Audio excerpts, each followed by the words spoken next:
Bienvenidos y bienvenidas a esta clase de Ingeniería Hidráulica Avanzada.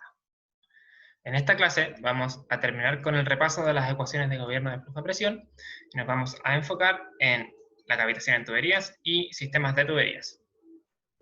La cavitación en tuberías. La cavitación en tuberías se conoce cuando el fluido se transforma en vapor. Esto sucede cuando la presión que hay en el fluido es menor a la presión de vapor de dicho fluido.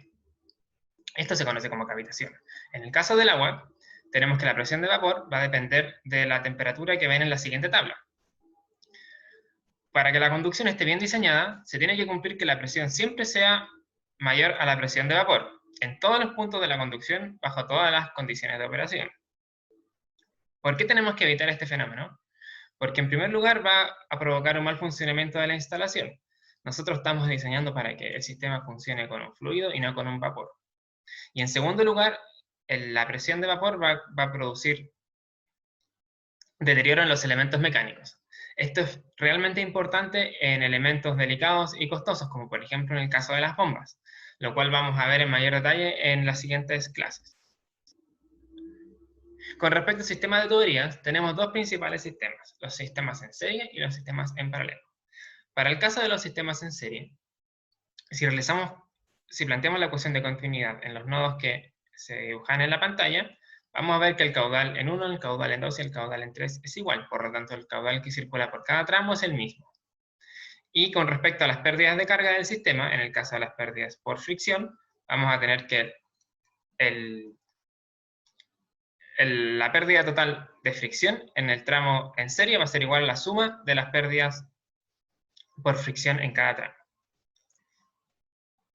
Con respecto a las tuberías en paralelo, tenemos que el caudal total, el caudal que entra al sistema, se va a dividir, por lo tanto la suma del caudal 1, 2 y 3 en este caso, va a ser igual al caudal total. Esto se hace planteando una ecuación de continuidad, ya sea en este nodo o en este nodo. Y también otra condición que cumplen las tuberías en paralelo es que la pérdida de carga en cada tubería es la misma. La pérdida por fricción en 1 es igual a la pérdida por fricción en 2 y es igual a la pérdida por fricción en el tramo 3. También podemos tener una combinación de serie en paralelo. Para resolver este tipo de sistemas tenemos que plantear la ecuación de continuidad y energía en distintos nodos para formar un sistema de ecuaciones. En este caso, si planteamos continuidad en este nodo, obtenemos la primera ecuación. Si planteamos la continuidad en este nodo, obtendremos la segunda ecuación. Si planteamos continuidad en el nodo que une la tubería 3 y 4, tendríamos esta ecuación. Y el tramo 1, 2 está en paralelo con el tramo 3, 4. Por lo tanto, las pérdidas por fricción del tramo 1, 2 debe ser igual a las pérdidas por fricción del tramo 3 y 4. Y con esto tendríamos un sistema de 4 ecuaciones y 4 incógnitas que podríamos resolver. En el caso de sistemas reales, por ejemplo, aquí tenemos una imagen del sistema de distribución de agua potable de la ciudad de Monroe, en Michigan, en Estados Unidos. Podemos ver de que hay una combinación de sistemas en serie y en paralelo, y sería bastante complicado resolver esto de manera manual. Por lo tanto, para este tipo de situaciones, tenemos que recurrir, o idealmente tenemos que recurrir a software que nos ayuden en el cálculo, para no tener que destinar demasiado tiempo al cálculo manual. Vamos a ver un ejemplo ahora de una tubería de un sistema en serie. Para este sistema se va a pedir, primero, calcular el caudal que circula por la tubería.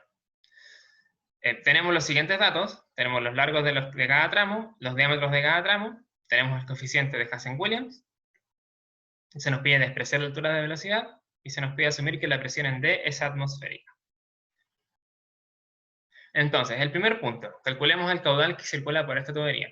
Si realizamos un balance entre el punto 1 y el punto 2, tenemos que la presión en el punto 1 se desprecia junto con la presión en el punto 2, ya que en ambas son atmosféricas. Se nos pide despreciar la altura de velocidad. En el punto 1 la despreciamos bajo este supuesto o también bajo el supuesto del estanque ideal. Y en el punto 2 despreciamos la altura de velocidad debido a que es una condición del enunciado. Tenemos que estimar las pérdidas por fricción en cada tramo, en el tramo AB, BC y CD. En el tramo AB vamos a calcular el coeficiente J de Hazen-Williams, según la expresión que vemos acá. El coeficiente de Hazen-Williams lo conocemos, es 100, y tenemos el diámetro también del tramo AB. Reemplazando en esta ecuación, obtenemos una expresión que solamente depende del caudal en AB. También tenemos que el largo de la tubería es de 6.000 metros. De manera similar, para el tramo BC y CD, realizamos exactamente el mismo procedimiento y obtenemos esta expresión para el coeficiente J, que depende del caudal en BC, y en el caso del coeficiente J en CD, depende del caudal en CD. También tenemos los largos de cada tramo. Por continuidad, tenemos que los caudales que circulan por cada tramo por separado es igual al caudal total. Reemplazando en la ecuación de energía, tenemos las dos alturas, en el punto 1 y el punto 2, y luego tenemos aquí tenemos las pérdidas por fricción del tramo AB, las pérdidas por fricción del tramo BC y las pérdidas por fricción del tramo CD, utilizando la ecuación de Hazen-Williams. Reemplazando, obtenemos que el caudal es simplemente 0,589 metros cúbicos por segundo. El punto 2 se nos pregunta, ¿qué diámetro debiese tener una tubería en paralelo con la tubería CD? Es decir, aquí le vamos a llamar CE, el tramo en paralelo, a CD, tal que las pérdidas por fricción de esta tubería en paralelo, es decir, que las pérdidas por fricción en CE, sean iguales a las pérdidas en el tramo ABC, o sea, el tramo que está acá, a las pérdidas por fricción en ABC. Se nos pide que estas dos sean iguales. Consideremos que el largo de esta tubería nueva, el largo en CE, es de 1500 metros. Entonces, realizando continuidad en el nodo C, obtenemos que el caudal que sale, caudal CD más el caudal CE, debe ser igual al caudal AB.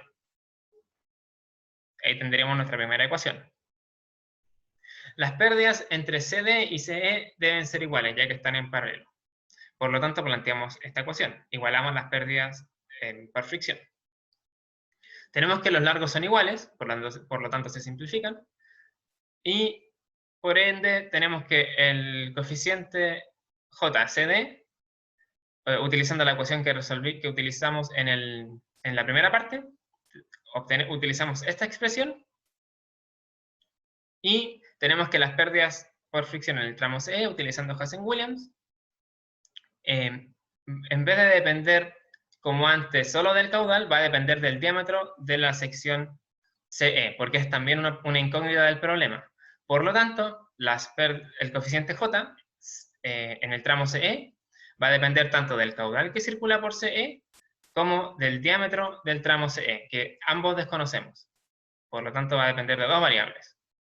Igualando el coeficiente J en CD con el coeficiente JCE, obtenemos esta ecuación, que depende de tres variables: el caudal en CD, el caudal en CE y el diámetro de CE. Con esto tendríamos nuestra segunda ecuación. La energía entre A y D la podemos obtener desde el punto 1 del problema, viene siendo la suma de la pérdida por fricción en AB con la suma de la pérdida por fricción en BC. Esto viene siendo las pérdidas por fricción en AB.